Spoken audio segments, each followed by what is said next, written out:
Oke, assalamualaikum warahmatullahi wabarakatuh. Kembali ke channel kita, Guru Kampung Belajar dan Berbagi. Pada kesempatan ini, Guru Kampung akan coba menjelaskan tentang bilangan bulat untuk kelas 7 SMP. Yaitu ini part yang ketiga atau bagian yang ketiga.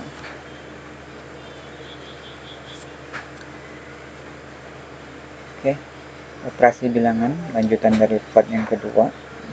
Di part kedua kita sudah membahas tentang penjumlahan dan pengurangan. Di part ketiga yaitu tentang operasi bilangan bulat, khususnya perkalian dan pembagian. Oke, satu-satu ya. Perkalian dulu.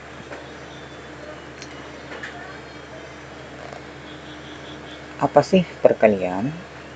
Perkalian itu bisa ditulis sebagai N dikali A. Berarti ada A ditambah A ditambah A ditambah A sebanyak N kali. Misalnya nih,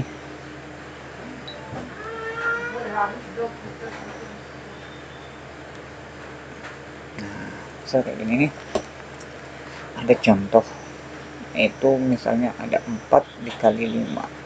4 dikali 5 berarti 4 ditambah 4 ditambah 4 ditambah 4 ditambah 4 sebanyak 5 kali. Artinya 4 ditambah 4 8, ditambah 4 12, ditambah 4 16, ditambah 4 20. Jadi hasilnya adalah 20. 5 dikali 4 yaitu 20. Oke. Sebenarnya ini adalah sifat komutatif ya. Komutatif itu gimana? Komutatif itu bisa A dikali B itu hasilnya sama aja dengan B dikali A. Itu bersifat komutatif. Jadi mana aja yang mau di depan sama aja. Misalnya ada 2 dikali 3, mau 3 dikali 2 hasilnya sama. Nah, seperti ini, 5 dikali 4 itu sama aja dengan 4 dikali 5, hasilnya 20. Kemudian sifat perkalian yang kedua yaitu asosiatif. Asosiatif ini sama persis dengan sifat asosiatifnya penjumlahan ya. Jadi boleh misalnya ada 3 bilangan bulat A, B, dan C sama-sama dikalikan, A dikali B dikali C. Nah, itu boleh dikerjakan A dikali B dulu, hasilnya baru dikalikan dengan C, atau B dikali dengan C dulu, hasilnya dikalikan dengan A. Sama hasilnya. Ada contoh.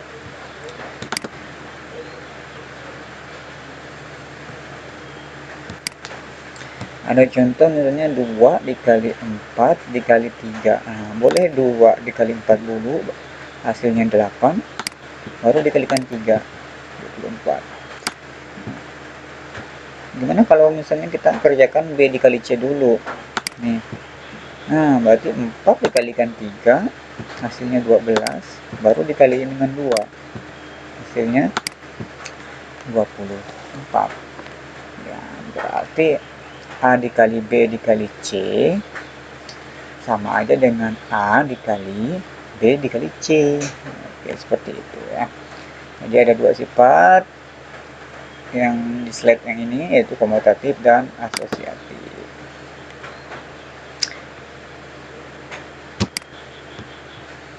Oke, bisa dipahami ya.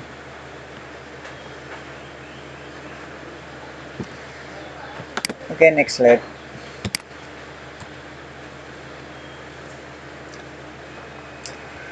Nah, ternyata ada sifat yang ketiga. Sifat yang ketiga itu distributif. Distributif sendiri ada dua jenis, yaitu distributif terhadap penjumlahan dan distributif terhadap pengurangan. Ya, kurang lebih sih. Nah, kita coba cek dulu yang distributif terhadap penjumlahan. Gini nih, jika ada A dikali dengan penjumlahan B ditambah C, ya, penjumlahan B dengan C, maka hasilnya akan sama dengan A dikali B ditambah dengan A dikali C. Nah, ya, A dikali B ditambah, tambahnya ini, ya, A dikali C. Nah, itu distributif terhadap penjumlahan. Sorry. Begitu juga terhadap pengurangan ya, hanya beda tanda aja. Oke, next. Sini ada tabel perkalian dua bilangan bulat dengan catatan tak nol ya. Catatannya yaitu tak nol. Kenapa tak nol? Kenapa nggak boleh nol? Kalau dikalikan nol, semua bilangan hasilnya nol. Oke, lihat nih.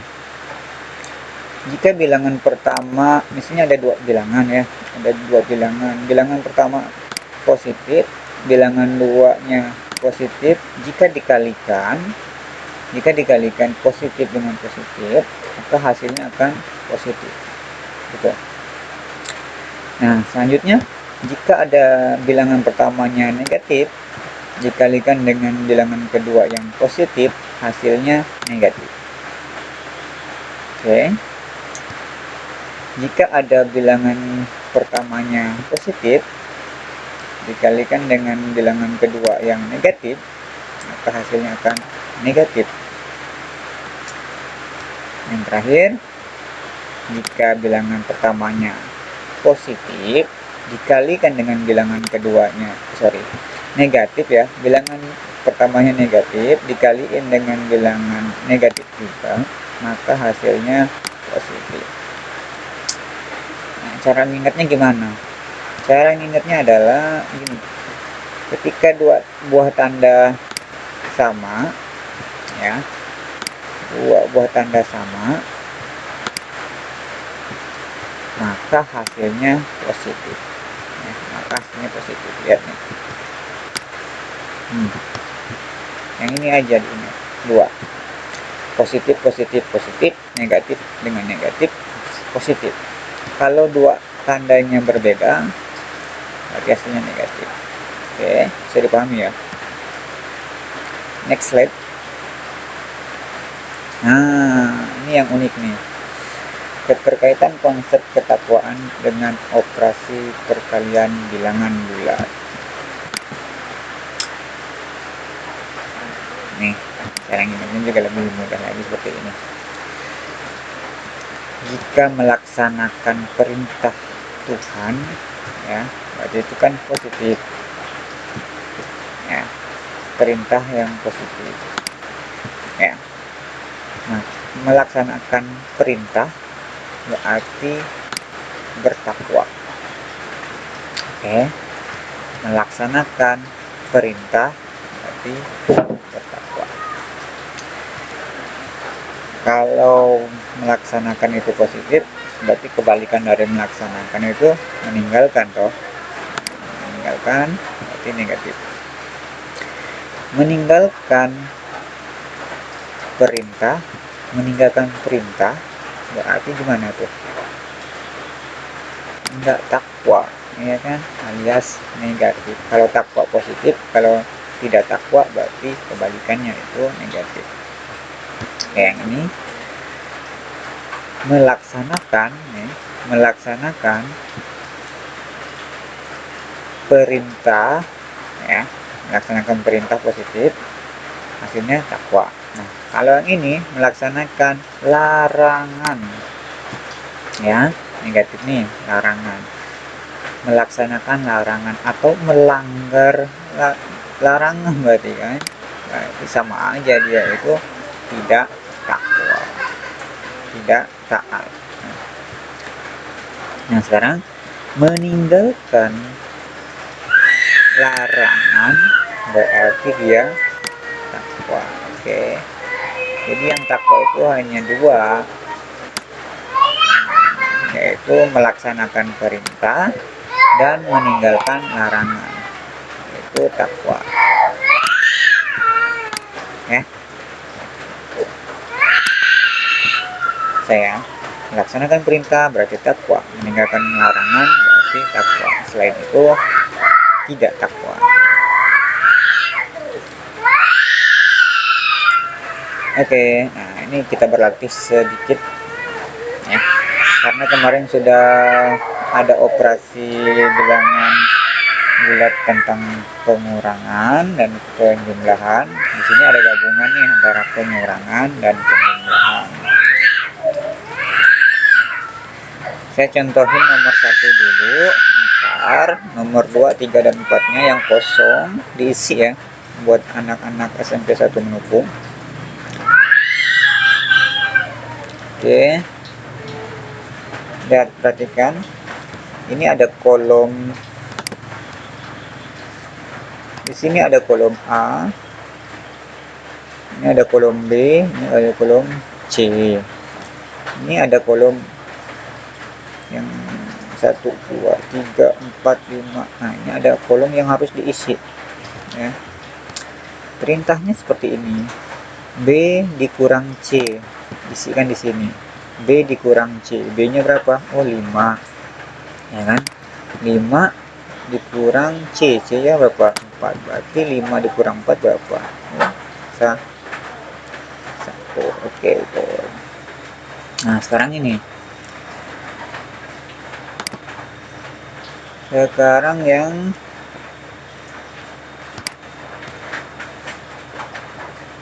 A dikali B dikurang C. Nah, gimana cara pengerjaannya? Boleh kerjakan dalam kurung dulu, boleh menggunakan sifat apa yang tadi?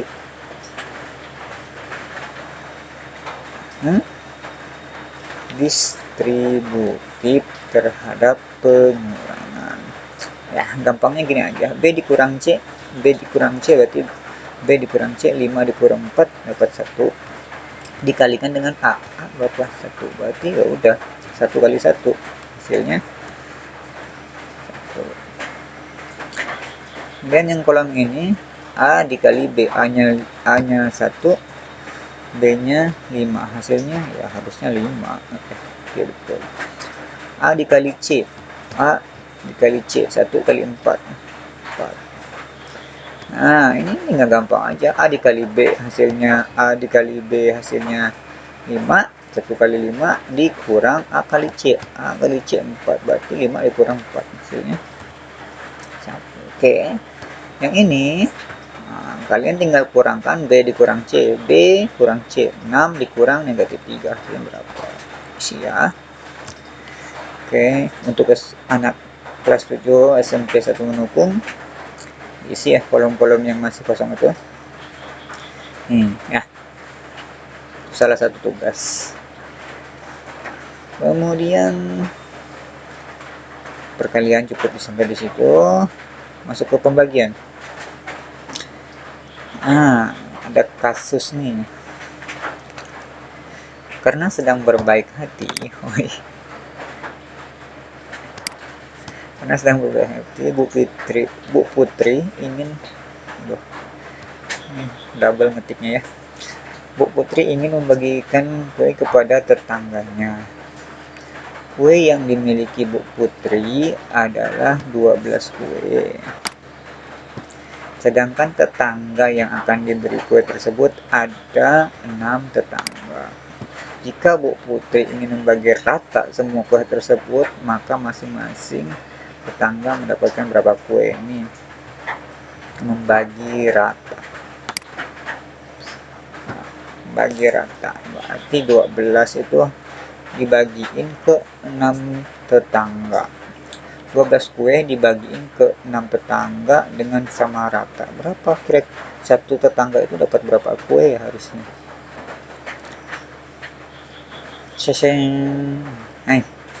Penyelesaiannya.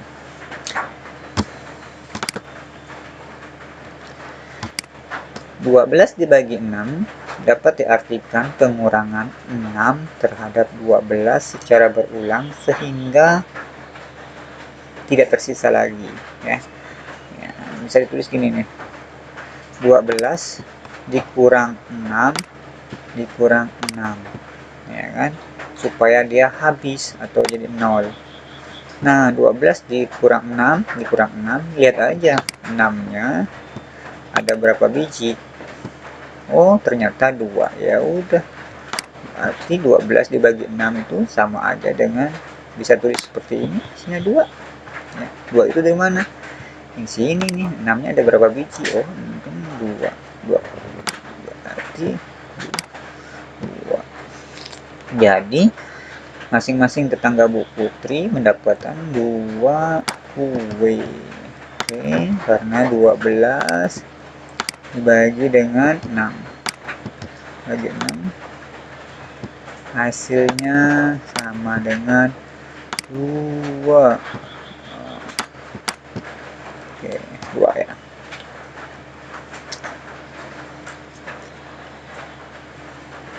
Nah, keterkaitan pembagian terhadap perkalian. Ini penting ya. Secara umum jika A, B, dan C adalah bilangan bulat, ini ya, jangan bilangan yang lain ya, adalah bilangan bulat, maka jika A dikali B hasilnya C, ya, maka kalau mau cari A itu berarti C dibagi B. Nah, makanya di sini bilang keterkaitan pembagian terhadap perkalian. Jadi pembagian dengan perkalian itu saling terkait, ya. Gitu. Ya. Nah, kalau A dikali B sama dengan C, kalau mau cari B-nya, berarti C dibagi A. Gitu. Dengan syarat pembaginya itu nggak boleh sama dengan 0. Ya. Dengan syarat pembaginya itu nggak boleh sama dengan 0. Kenapa? Kalau pembaginya sama dengan 0, itu hasilnya tak terhingga atau tak terdefinisi. Seperti itu. Oke, bisa dipahami ya.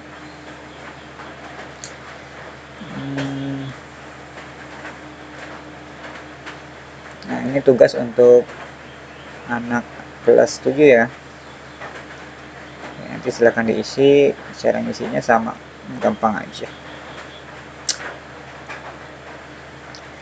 Oke, untuk penjelasan mengenai operasi bilangan bulat perkalian dan pembagian cukup sampai di sini. Terima kasih. Terus semangat belajarnya. Cari referensi lain ya, jangan jenuh. Selamat belajar, selamat malam, selamat pagi, dan selamat siang. Assalamualaikum warahmatullahi wabarakatuh.